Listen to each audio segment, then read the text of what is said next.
So why should we be concerned by racist crimes? Is it really an issue in Europe?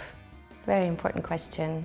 First, I think it's important to acknowledge that violence takes many forms, right? It can be physical, it can be vandalistic, it can also be verbal, psychological, emotional, or cultural.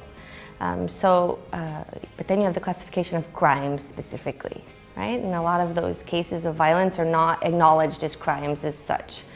So we can't forget about those invisible incidents which take place. Crimes would be physical assault, vandalism, Holocaust denial, extreme physical assault. So these are the more extreme cases which actually get acknowledged by the authorities.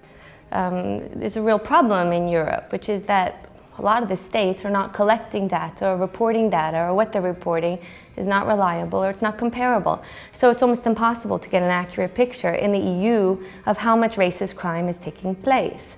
Some really good examples. You have, for example, Hungary, where you have a very large Roma and Sinti community. The authorities there, the official authorities, did not report any incidents in 2010. But the NGOs there reported over 70, including murder. Or you have the example of France, where you have a large Muslim community, where also France did not acknowledge any specifically anti-Muslim crime.